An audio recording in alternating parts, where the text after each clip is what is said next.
It's horrible. It's horrible here too. Mm-mm-mm. And then It's like 100.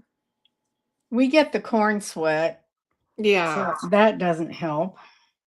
No. Because you guys are in Ohio now? No, we're in Florida. Florida, okay. James wants to be in Ohio. Really? Do you Yes. like Florida? Nah, it's okay. Yeah. I don't want to retire here if that's, I Okay. definitely don't. Perfect. And I'm 60, so I don't have a few more years before. Oh, well, I'm You still working at my age. Yeah, I probably will be for a while too. Perfect. Well, we're going to get started. We're looking for some of the people to come in tonight. Welcome on Sunday nights. We weekly get together and we really kind of put together a program to talk about caregiving, Alzheimer's, brain fog. Really, it's about hope, it's about memory, and it's about health. Yeah. And all those things roll together, don't they? So is my microphone okay there, Linda? Yeah, sounds good. Perfect. So you speak and see how you're doing. Can you hear her? Hi. Yep, I can hear you just fine. Perfect. And Kimmy's coming in too. Hi, Kimmy. Good seeing Good you. evening. Hey. We're so excited that you're all here. And so we get together and we have talks and chats. And really the one thing tonight we're going to do a little bit different is the format's going to be people telling the panelists telling their stories. And I want you guys to chat amongst yourselves, kind of a thing. So like Linda will have you talk maybe 5, 8, 10 minutes. And here comes Jennifer. And we're excited to see the beautiful, always charming, excited. We're in tears. We're so excited to see you this week. Hi guys. I will be right back with you because I saw All you. right, perfect. And we're going to talk about stories, and that's one of the real things that is important. But this time today, we're going to talk about the panelist stories, and we're going to talk about life before when they became caregivers, and the different things that happened in their lives, their journeys, and what's tomorrow going to look like. So that's kind of where we're at. We're talking about hope, memory, support, solutions, and what can we do together. So I tell you what, let's have Linda. You are here first, so you get to go first. And Linda, we're excited that you're here. And so, on the outline, if you have the question outline, go ahead and start. What was life before you were a caregiver and as you're a caregiver and everything else that's going on? What's going on? Yeah. Well, for me, it started even before I became my husband's caretaker because my mom had gotten cancer. And so we were taking care of her in our home. Luckily, I was able to, keep her in our home with hospice helping. And so we had gone through that for about almost a year with her diagnosis. She didn't want to do chemo or anything like that because she was older. So she just wanted to, live out her best life and quality versus quantity. You know what I mean? Yeah. And so we had gone through that with her. And my mom passed away in September of 2012. And so I was dealing with that grief of being a full-time caretaker, a full-time mom, a full-time wife, working and going to school. So I was getting my master's degree, working full-time, taking care of my mom, taking care of our daughter, and just all the things, managing a house. You know what I mean? I don't actually know without God's help that I would have made it through that. So my mom passes away, and 1 month to the day after she passed away, my husband got very sick. And I was like, he was sick for days and we just thought it was a flu, and we're like, okay. And finally I'm like, you've got to get back to the doctor, this is crazy. And so he tried to go to the doctor, passed out on the stairs, and ended up calling an ambulance. By the time I get him to the hospital, they're telling me that his blood is toxic, he's very sick, and we have to go to ICU. We get up there, they're like, all his organs are failing, we need to intubate. And so within probably an hour of getting to the hospital, he was on life support. And they were telling me that his A1C was 19 and that his blood sugars were over 1,000. And they were wondering how long we knew that he was diabetic. And I said, I don't even know what you're talking about. Nobody has ever told us that he had diabetes. This is the first words I've ever heard of that, and he had been to the doctor on a Friday Nothing was said, not one word about being sick, diabetes. They just gave him clean bill of health and sent him on away. And Wednesday, we're in a diabetic coma. So obviously the grief for my mom stopped immediately and it shifted to like, okay, go into warrior mode, or whatever mode the next level is, and we got out of the hospital and he's still really sick, like he was very critical. He was lucky to be alive, lucky that he survived all of that. They did dialysis to get his blood, cleaned and everything, and we leave as a critical type 2 diabetic. And I wish I could just say, well, life was happily ever after, but then it wasn't. So 5 years after that incident, he actually ended up having a stroke from high blood sugars again. And that is when life changed, completely changed, for me to become breadwinner, full-time, parent, still working, right? And trying to get my daughter back and forth to school because he couldn't drive. We were having home health come in to help him as much as we could, but I was still trying to, and so he was not able to walk. I mean, he had to relearn everything, walking, talking, all the things, using his arm, like out of work for 18 months. We're trying to survive. I don't actually know how we survived, honestly. I don't know where money for food came. I don't know where anything came. I just know that God took care of us and my faith was strong. Um, and it was really built strong at that point. And so the person that got lost in all of it was probably me. Um, and I never really grieved my mom. I did go talk to some people, after the fact, but I don't think that I ever fully grieved, because I didn't have the chance to. I had to change my mindset, you know what I mean? And so that's always been a hard part for me. And since the stroke, he's been in the hospital 5 additional times, maybe 6 now, because he had a blood clot not too long ago. 6 other times where they thought he was having a stroke again. I did not know what it was at the time. I now know it's something called insulin resistance. I know so much more about that now. But they were telling me it's stress. He's stressed, and this is making it like a fake stroke, but it's not fake. And so that it's so hard when you live with someone who is critical, right? And you don't know at what point or what time something's going to happen to them.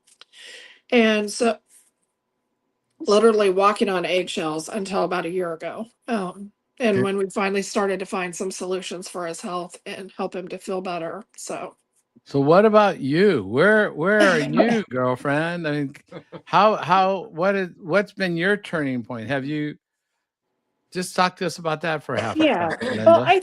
I think when we started to see his numbers improve a year ago and we started to get him off some medications and we were able to understand diabetes, type 2 diabetes, that it's really a lot of what we're doing to ourselves. It's not so much a genetic component.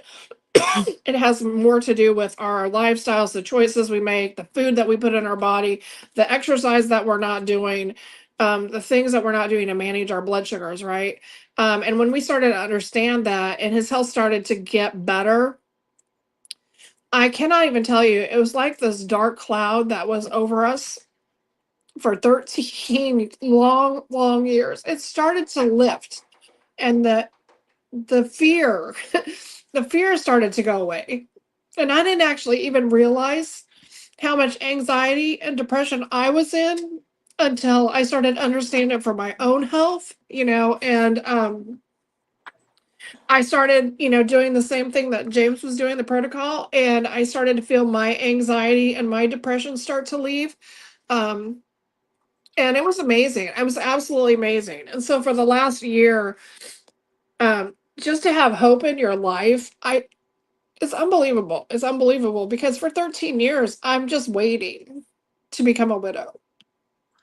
And then and you never know, you don't ever know how bad you were until you start feeling better. Isn't that correct? Oh yeah. I mean, James would tell you that. He was like, when he started to feel better, he was like, wow, I didn't even realize how bad I felt. And same for me too. I mean, I didn't realize how bad off I was, but I had ignored myself for that whole 13 years. Like I just went into caretaker mode. I went into like survival, survival at any cost. Put yourself to the back burner. It doesn't matter what you're feeling or thinking. You just have to get through, and so I've learned a lot in the last year of just like how important it is to take care of yourself, how important it is. Because if you don't take care of you, you can't take care of them. I mean, And let's so, be yeah. honest. And so, what's helped you the most? I mean, we keep going to James. I want Linda here. Give me some more Linda. Well, I think what helped me the most, a lot of different things. I mean, it was a combination of things. Obviously, the protocol that I started taking with the tea and the fiber, it made such a huge difference.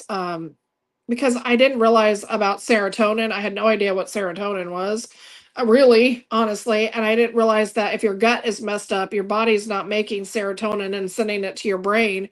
And when I started to feel happy again, like I started to repair my gut issues, I started to feel happy. I'm like just randomly happy. I was like, what in the world is this? And like, I didn't even realize how not happy I was until I started to feel happy. You know what I mean? And so I started to do that. We started to go to the gym. We started to eat better. I just had a whole different outlook on life. And I had like a really, really tough school year this last year. We just went through a lot. And I just plowed through. And I wasn't even like completely stressed. That would have probably taken me out a year ago, But I had the energy, the motivation. I lost some weight, my energy went through the roof, and James and I started to actually get along again, because when we were both not feeling well, we would just take it out on each other, and we were not necessarily so sweet to each other. We weren't patient and kind, and so when all of that started to change, George, it was like sunshine rolling into my house, you know what I mean? And Beautiful. Yeah. I So, just guys, what so questions do you grateful. have for Linda? Mhm. Go ahead, you can take yourself off mute, and if you have any questions, Jennifer, Todd, Kimmy, Cheryl, any questions, discussions, or observations you have for Linda? I give you a lot of credit for making through that. Because I Thank can you. relate to some of that when my husband was dying. I could relate to some of that, Yeah. but It's yeah, hard. It's a hard thing to go through. And, but I think as women, especially, we're right, just built that way that sometimes we just put ourselves to the back and we just plow through, right. and then you find out on the other side, like, man, I probably should have been doing some stuff for myself, so I give you a lot it's of tough. credit for hanging I in there. appreciate that. Yeah. I definitely had some dark days for sure. Sure. For sure. Coach Kimmy or Jennifer? Would you say that your dark days are now behind you? I know there was a recent scare with the blood clot. Do you feel that you are able at this stage to move through that in more of a positive way for yourself and for James than you did in the past? Yeah, I mean, I definitely feel like there's hope. We still, diabetes is still it's still a plague over here. We're still working through it. We don't always do the right things, not necessarily do the best with our diet and things like that. So it's still a learning curve. We're getting better, but there's still there's still some curves, and then he did get a blood clot when we were in the car, and I didn't even know his blood actually doesn't clot easily, so I never even thought he'd ever have one of those. So it's just, you never know what can go on with your body and the things that you can go through.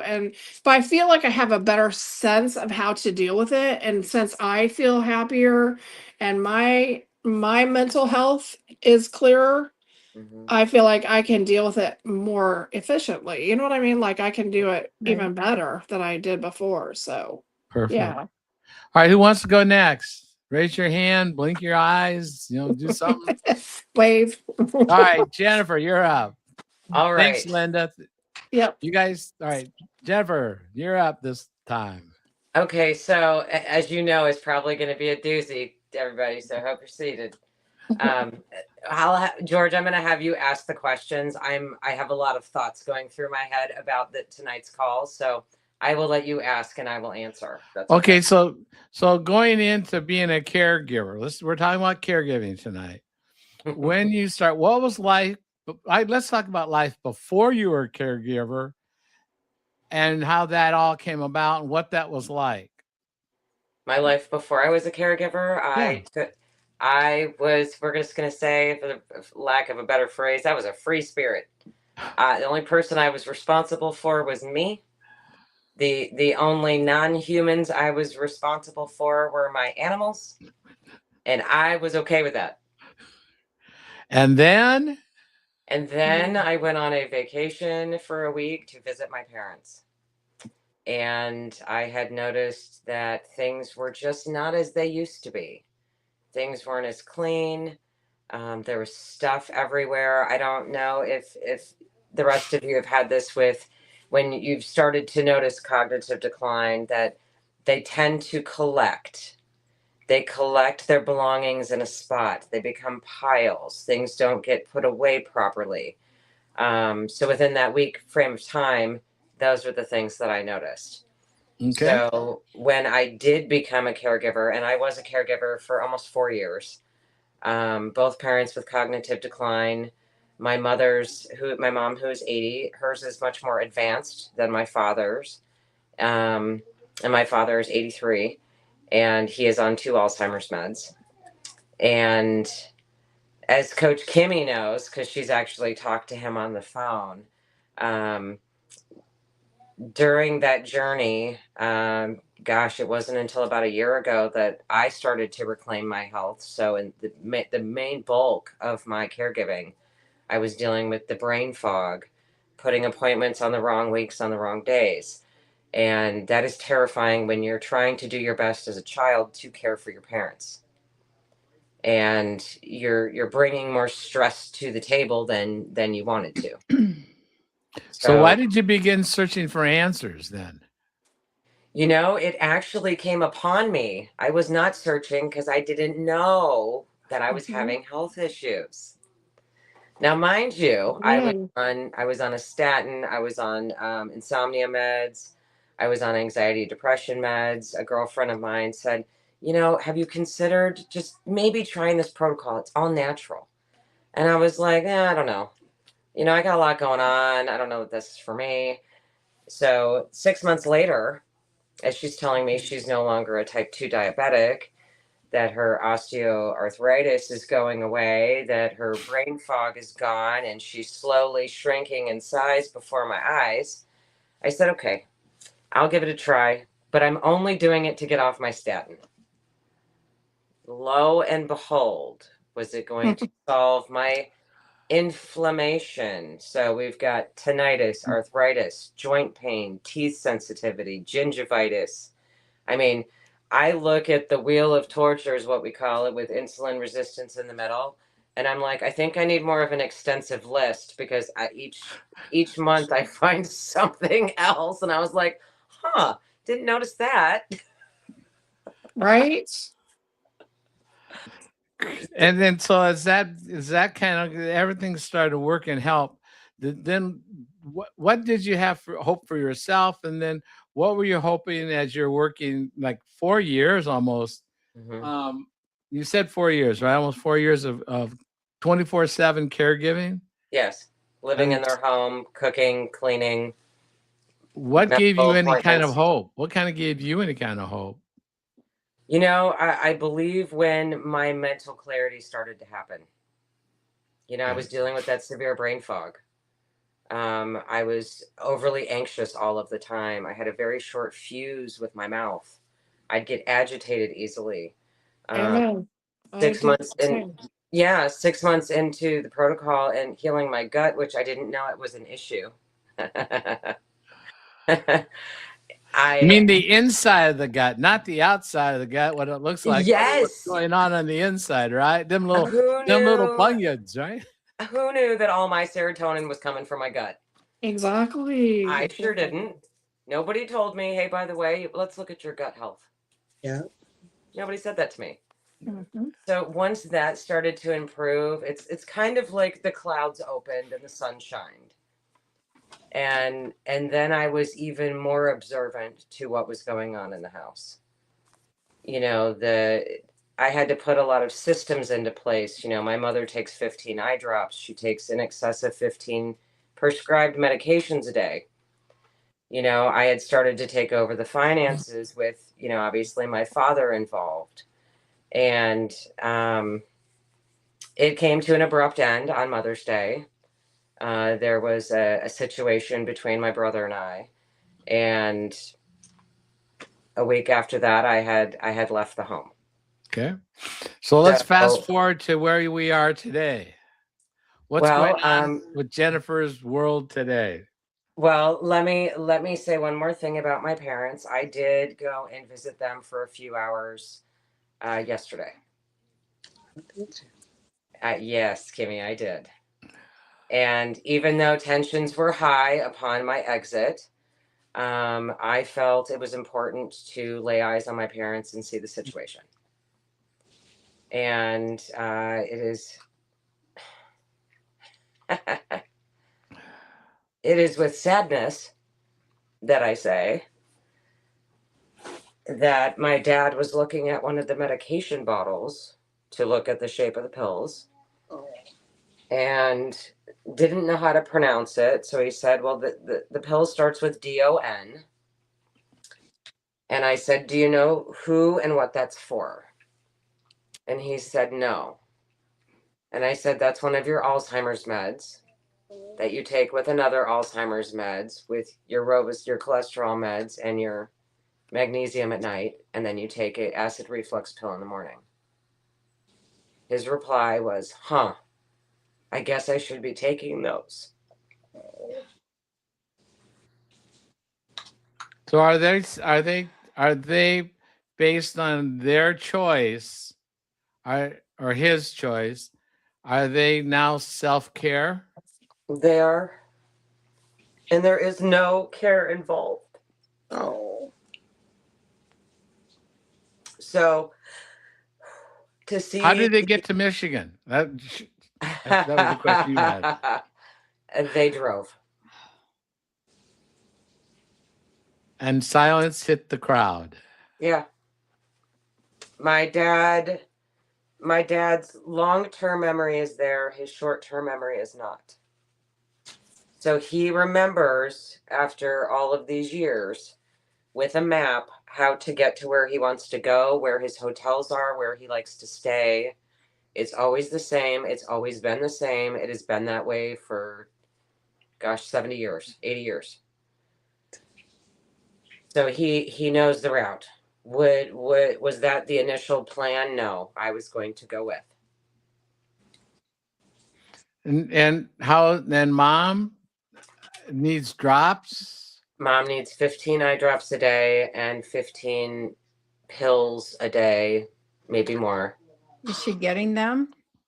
I did have about a 30-second conversation with my dad out of the room to ask her if she felt she was getting all of her eye drops. She said no. I said, what about all of your pills? She said, I don't think so. Oh. That's heartbreaking. So, yeah. Okay. Now, because of what had transpired on Mother's Day, my brother was there for 2 weeks prior to me visiting. And apparently he's going back in a week or so to help them pack up and so they can drive themselves back to Florida. Okay. So he is, I don't want to say caregiver, but No. he shows up. Is that kind of his thing, or? He used to show up on one day a weekend. But he has never believed that I was there to help my parents. He thought I was controlling their lives. Okay. And he still believes that to this day. He is not sorry for what transpired. So I haven't talked to him since Mother's Day. Sure. And The thing that kind of compounds the situation is I had asked my dad to relay to me what happened on Mother's Day, Oh, and he only remembers the parts that affected him personally. Okay. No interactions between me and my brother or my daughter. And it was all, I'm embarrassed. I was told this. I was told not to do this. And his agitation would rise. And I said, you said these things. This is what happened. These are the questions I had asked after the fact. And his answer the whole conversation was, I don't recall. oh. Yeah. Okay. So it has definitely, in that short span of time, it's been about 2 months that his, Yeah. which tells me maybe those pills were helping a little bit. Maybe a little bit more than I had thought at the time, because I saw the decline. I was there every day. I was there, Sure. morning, night, midday. I knew his routine. I knew when to let him watch his 24-hour news. I knew when to say, hey, would you mind helping me a little bit? But if he's trying to do it all himself, I mean, it's obviously things are just, I can't explain it unless I showed you pictures. Got it. So one of my questions is, and I'm waiting for other people to ask questions here, but one of my questions is so they're up someplace in Michigan, a cabin in a lake, and I'm guessing at a rural place or resort place or something, in upper Michigan. Uh-huh. What is the kitchen like? What are they eating? What kind of nutrition are they taking? What are they buying? I will be honest with you. For them to get anywhere at all, it takes 45 minutes. It will take even longer to get to a hospital. And you figure if it takes 45 minutes to get anywhere, when ambulances have been called in the past, you're taking 45 minutes to an hour based on where they're parked. Right.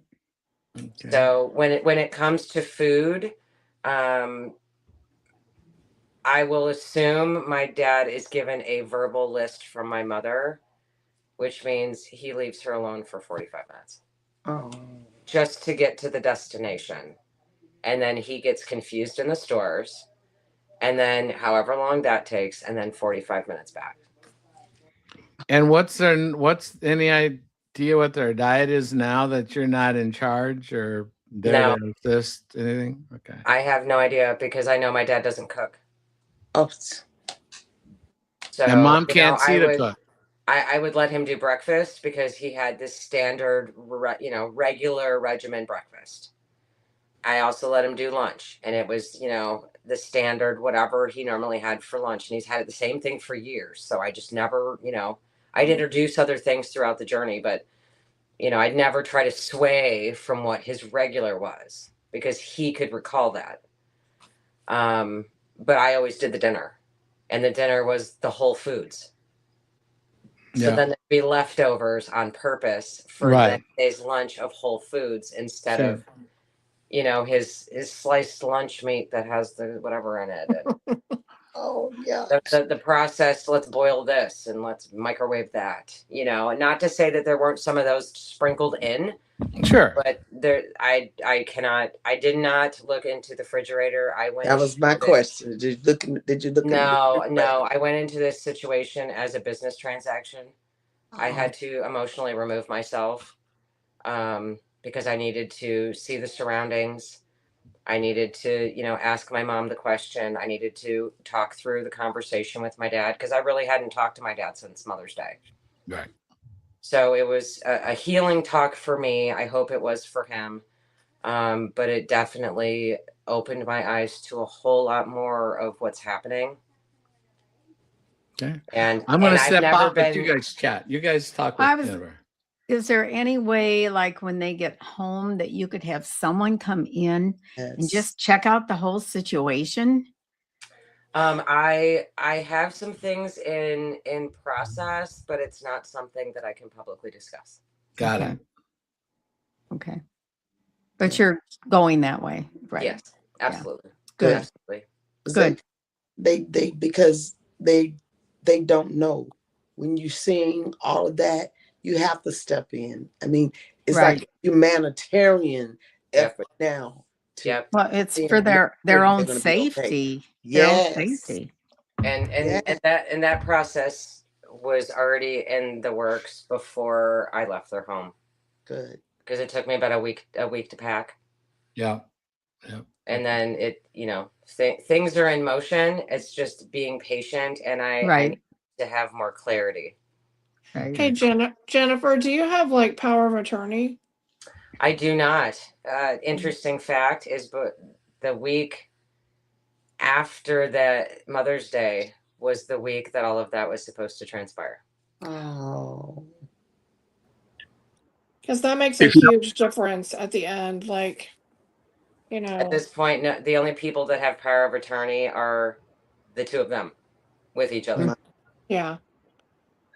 And if So- they're losing memory, the power of attorney will be, you need to have them a full state of mind for them to even sign that over, unless you a different doctor to sign that over for you. Yeah. But you got to get that in place. Jennifer, I Or had you a have to question. like file for guardianship, right? Or something like that. Like a protective. I've definitely looked into a lot of different avenues. So just know that, because there is the potential of outside sources watching our shows. Yeah. Things are in motion. Jennifer, I want to change the subject a bit to what you started with. How long did it take when you started taking the protocol where you started to feel a difference, where you started to notice all of these other problems that you didn't realize you had, and then the improvement? How long did that take?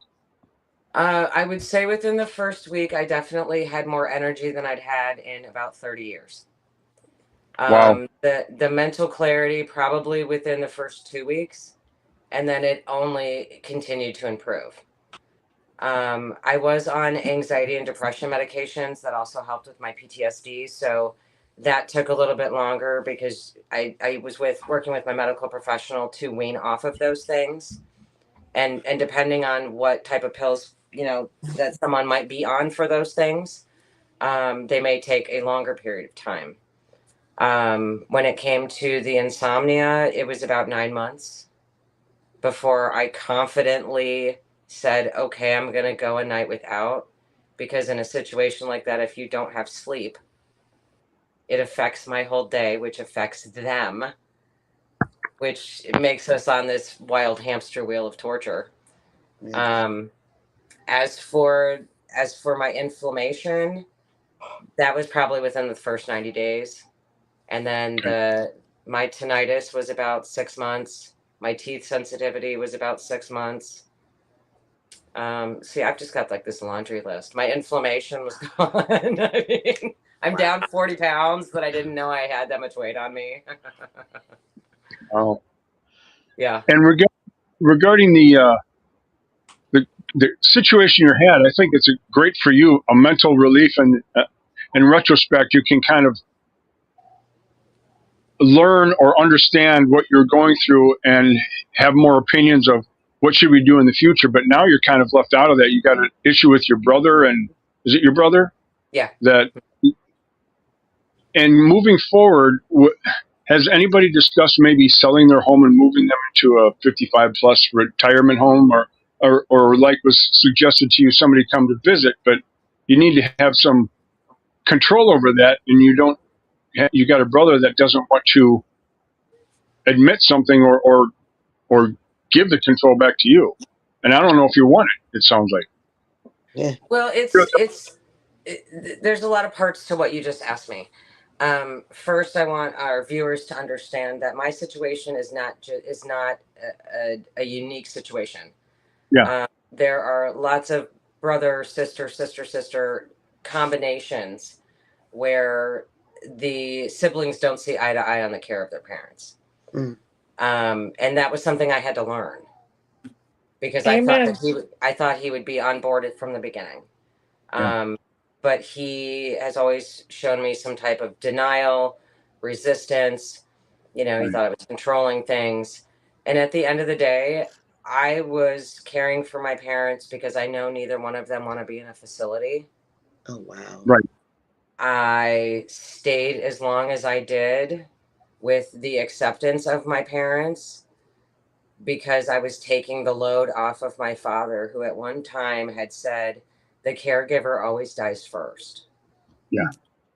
And I said, I am here so you don't have to die first. Mm. There you Because go. now that I'm taking this protocol, I have this support system. My health is in order. I'm more insulin sensitive. I have more clarity. I mean, Todd, that's how I met Kimmy. I literally walked up to her at an event in Fort Lauderdale. Yeah. And we started talking, and she helped guide us with Medicare. And Mm. I mean, I was like, talk about an angel showing up. And then I've got George and Cheryl, who, you know, hey, you know, my mom, you know, George's mom's 97 and has Alzheimer's, and Cheryl's sister, twin sister, passed away of Alzheimer's. And, Wow. you know, I met Linda, and I was like, you're the car chronicle lady whose husband survived a stroke. You know, if I hadn't started this protocol, I wouldn't have all of these people as my tribe to help me go through this, because I was very alone. Wow. You know, I've called most of them crying before. Oh, And I'm like, how do I fix this? Like, what do I do? What am I doing wrong? And they're like, you're not doing it wrong. Mm. That's And I'm right. like, but I feel so alone. And they're like, but you're not, because you called. And you know, when you're in it, you can't think straight about it. Right. Right. Yep. It's Well, definitely easier to hear somebody else's story and have a better understanding than what you're going through day to day. And I was exactly that way. Every day was a fog for me. Mm-hmm. Living day to day, not thinking about plans for me. It's Mm-hmm. what do I have to do right now for this current situation. Yeah. And Todd, you were caregiver for two at the same time. Yeah, I guess what happened, what my life was like beforehand was my dad acquired rheumatoid arthritis when he was 35. He lived to his 79th birthday, but that ate his body up. He had joints and everything rebuilt. His mind was there, but his body was just falling apart. My mom was his caregiver. Plus, the way that Medicare works is they rotate you into a hospital. You have to show improvement. If you don't, after 30, 60, 90 days, they kick you out, and then you restart the whole situation again. So he was rotating in and out of hospitals. And my mom was, you know, they brought a Hoyer lift into the house, and caregivers coming in once a week to help clean open wounds and lift them up. Well, my mom would help lift and clean the bed sheets, and she ended up with osteoarthritis. She ended up cracking her vertebrae, had to have the kyphoplasty surgery where they fuse your. And so when my dad died, I had gone through issues too with my insurance not covering things. And I was an insulin dependent diabetic for years. So I lost focus, not in my attention deficit, my sleep apnea, everything spiraled. I could not keep focus. I lost my job right around the time when dad died. My wife said, hey, why don't you move home until you're going to mess up our schedule? Why don't you just move home with your mom until you find a job? I thought no big deal, but she used that conveniently to not let me move back at home. And I never intended this, but I was not taking care of myself. Without insurance, I was just taking care of my mom. My good friend lived across the street who was taking care of his mom for 31 years. Said, Todd, you got to take care of this. Make sure this is clean. Make sure there's no tripping points in the house. Very, very helpful for me. But his health went downhill too, and he was a had stage 4 cancer, multiple cancers. And so I spent up to 8 years going back and forth across the street taking care of two people on a dated situation, learning as I go. And I had some friends. I didn't have a group like this, and I was not on the protocol. I knew I couldn't keep focus. I knew my diabetes was up and down. All blood sugars were non-controlled. And I would have no night sleeps where I would be irritable very easily. And I knew if I was irritable one day, it would create an argument with mom. And she had a bad day because of that. She would get a striking headache. But she had the kyphoplasty surgeries into her back. And there was a point in time where I had to take care of her every month because she couldn't go to the bathroom. She was just clogged up. And I had to pick her up, move her onto a chair to take her to and from the bathroom for 10 months in a row with a daily enema to clear things out of her. I'm sure that fiber would have drastically helped her at that point. Yes. But she got better after that. After the back problems disappeared, then it became more of her memory kind of falling. And so for me, it was years of not thinking about Todd and how do I deal with this on a day-to-day basis.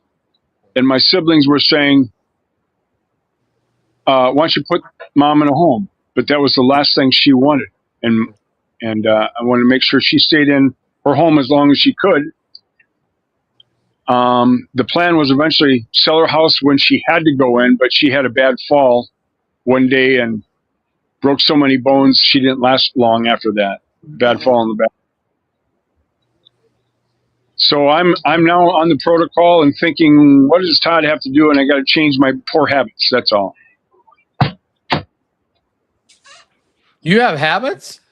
I have habits of calling in the last couple of weeks on this Sunday night get together, which is a good pattern to start. Perfect. And so with the protocol and everything has really helped you as well, then, hasn't it? That sure has. Definitely has. I'm now up to 25 pounds, George. I'm getting thinner, but I haven't started working out yet. You're telling you. Good. I'm telling you, you look thinner. He really does, doesn't he? He looks younger. You're looking younger, kiddo. Doesn't he, Jennifer? He does, yeah, He's absolutely. looking younger. Uh-oh. Yeah. Okay, how much, George, what are you paying now?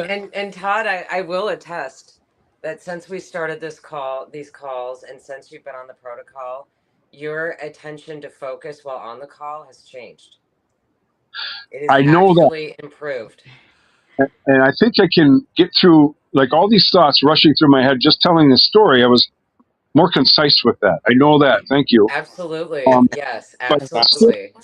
I still notice if somebody asks me a question, boom, I can be off in a different vector. And an hour later, what the hell was I doing? And I know if I'm taking the Unamate in the morning, I'm supposed to be on Adderall, the long term. And I haven't, without the insurance, it's been 10 years now since I have no insurance, and I couldn't qualify for this because I said I was self-employed because my wife and I owned a 4-unit apartment building, which is crazy. I was forced to sell that in our divorce. That got over with a year ago. I could even get on her insurance, but she would not allow me on her insurance, even if I paid. She said, no, I don't want to have any part of helping you with insurance, which I don't know. I got to drop all those bad memories and just move forward with myself. We're going to Todd version 2.6. It's Todd 2.6, version 2.6. Coach Kimmy, well, let's hear some of your story, my darling. Hi, James. Hi, James. Boy, I tell you, this was a whole smorgasbord of, whew. I tell you, Linda, you girl, just going through the storms of life. It was nobody but God that brought you through. Amen. 100%. I don't think I would have been able to make it without Unamate because stress is real. I will tell you, I did manage to graduate with a 4.0 for my master's degree, going through all of that. So I was obsessed. I was crazy. I don't even know what my brain was doing, but You I was insane. That's amazing. I would have done it a lot better if I had done it this last year. I would have sailed through much faster. I'm sure, because my brain is so much clearer, so much clearer. Yeah. So Kimmy, you're a caregiver now, or you were, or where are we at with that? I am a part-time caregiver. My sister is my mother's primary caregiver, and I'll tell you just a little bit about my story. Is my father, well, I can start with my father. My father passed in 2019, but there was a time when I was caregiving. He was remarried. He had a wife, and he was living in Alabama. To make a longer story short, but I would travel from Fort Lauderdale to Georgia and drive to Alabama to assist and see him in any way I could, often. And Daddy had peripheral arterial disease, diabetes, type 2 diabetes, lost his sight at 87, and he had a quadruple bypass too. The only reason why I think he fought through all of that so well was because he played tennis. He was an avid tennis player all of his life. But toward the end of his life, he lost the left leg and then the right leg. He had a double amputee. And it was horrific. His wife had placed him into a nursing home. So I was in the process then of seeing how I could get him back, since he was a veteran, to get him back to Florida so that I could get him taken care of in the VA system. But it ended up that Dad passed not long after he had the second amputation. So needless to say, it was a very stressful time, one of the most stressful times of my life. When I suffered from vertigo. I actually had vertigo attack in the ER, and I'm not in the ER, in the airport in Atlanta, Georgia. You know how big Atlanta, Georgia's airport is? And I know it was only the grace of God that kept me, because I was able to catch my flight, go to the car, to the rental car, get in the car, choose the car that I wanted to drive off in, to drive to Alabama, Anniston, Alabama. As soon as I put my foot on the brake and getting ready to touch the button, I had a violent vertigo. Violent. They had to call the paramedics for me. Oh my gosh. And that was I know it was from stress, and knowing now that it was insulin resistance. And the same with my dad. It was insulin resistance. Even though he lived to be 92, but I know that if this protocol were in place, he would have been, like I said today, if he had lived, he would have been 101 on September the 2nd. And he would have been around, because he had no intention of not being around.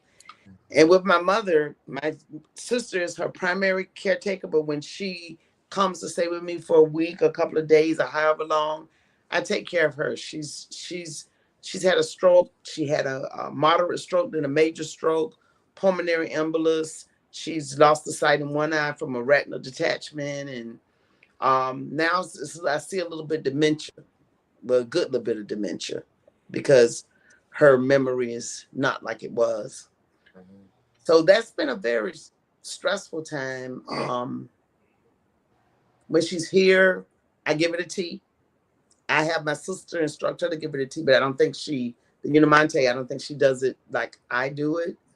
So it's trying. It's really, really trying. And I just try to support and encourage my sister, who we share, pretty much the daily activities of Mom. And thank God that she's went to the rehab after she had the major stroke, and went into rehab for about six weeks maybe. And she's been doing pretty good. Left side is still a little weak. So for me now, mentally, suffering from the thyroid, I had a goiter. I had 2 goiters the size of softball. My right lobe was removed, insulin resistance, and I was diagnosed with, the doctor said I needed to be on statins for cholesterol. I refused that, didn't take it. But my mental clarity and brain fog has improved since I've been on the protocol since June 10th of 2024. I've lost weight. I've lost over 20 pounds and inches, and I've managed to keep it off. I feel great. I don't take any meds. I'll be 67 next month, and I'm really working on taking care of myself so I can continue to help my sister to take care of my mom, because when she comes down, I give her pretty much my full attention.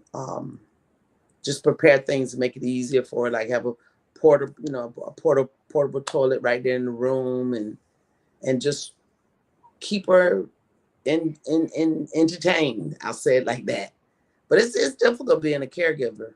It really, really is hard. And I see my sister now, which concerns me, because she's obese, high blood pressure, but she's one that would take care of others before she would take care of herself.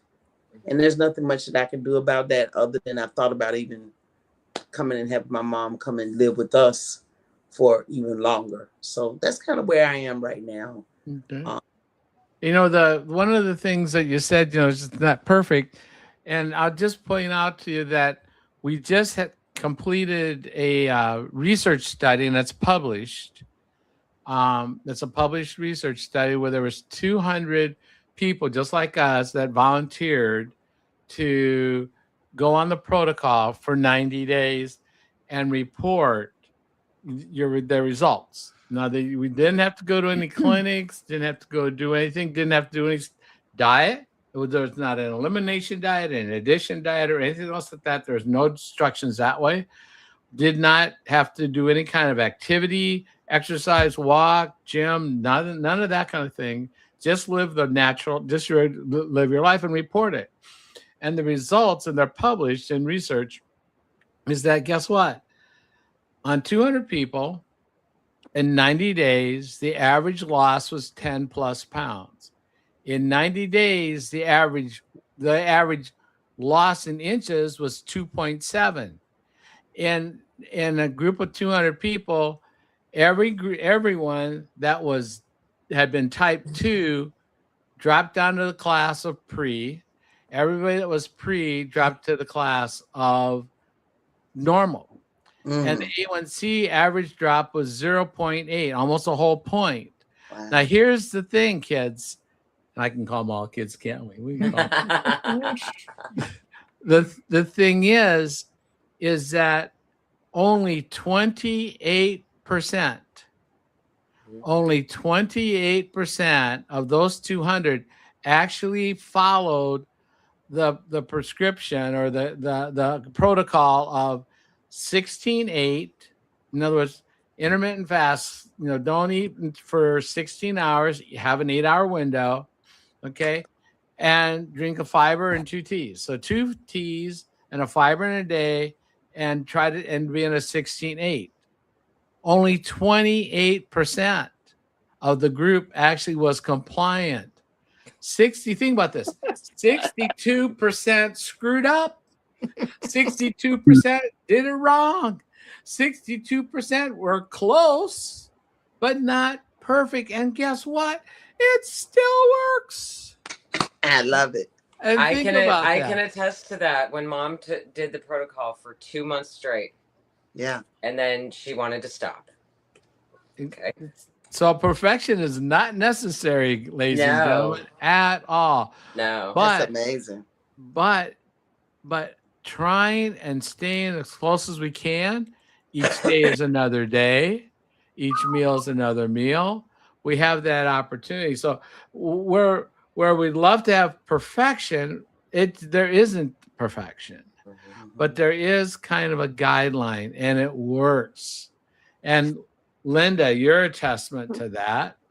Yeah. You know, I mean, I don't know about anybody else, but I know that this one here, he likes ice cream. You know,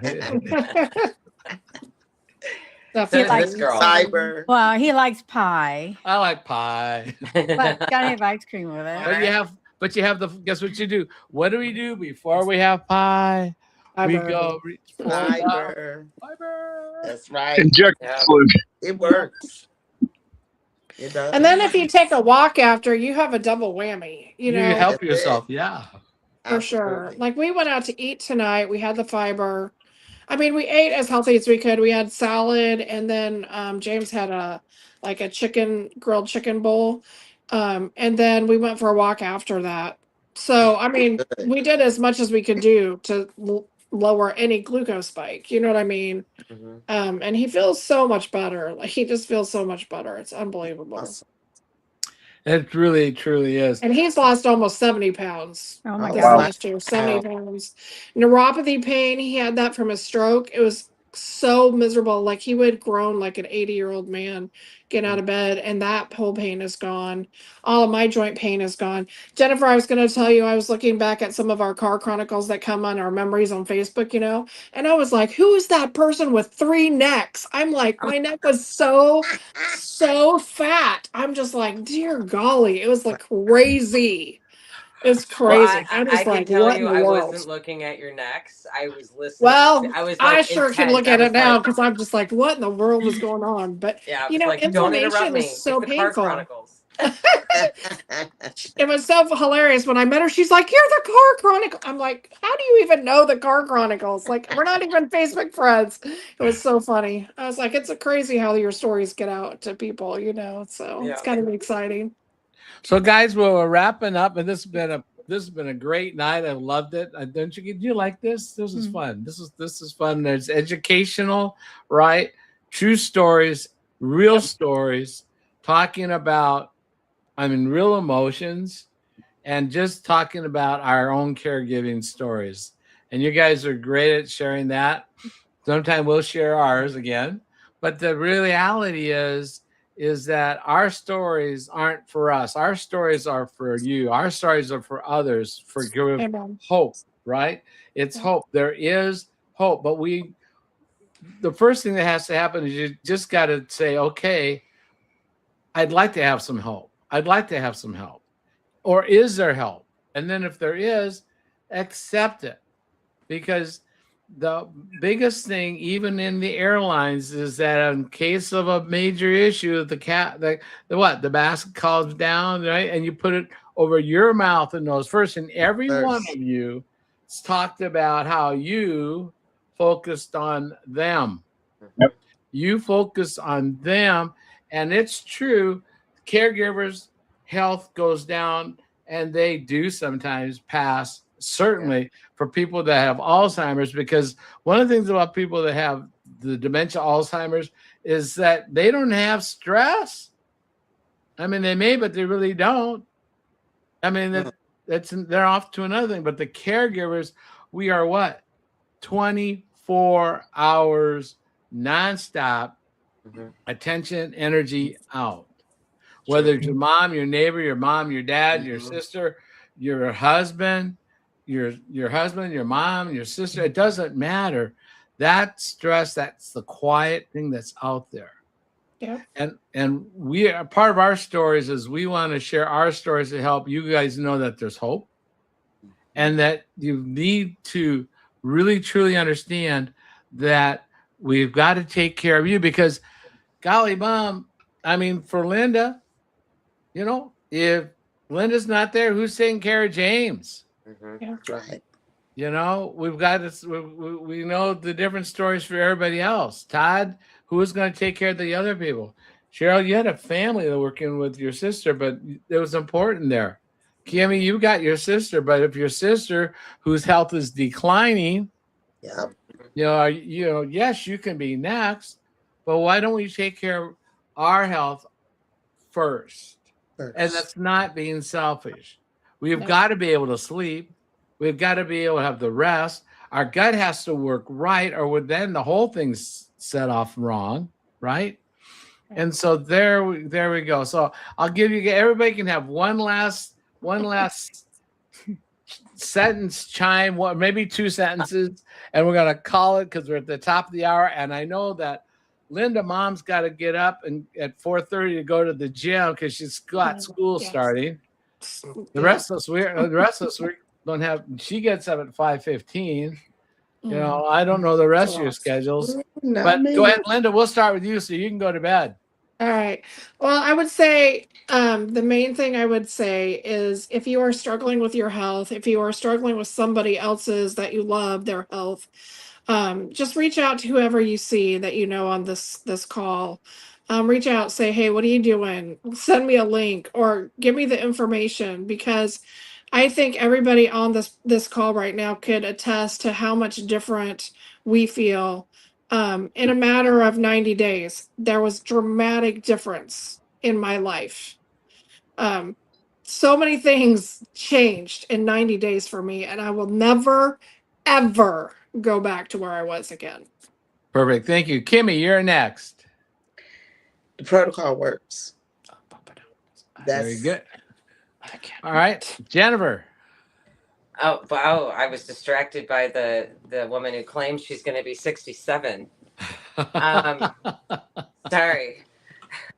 My closing statement. There is hope, and you're not alone.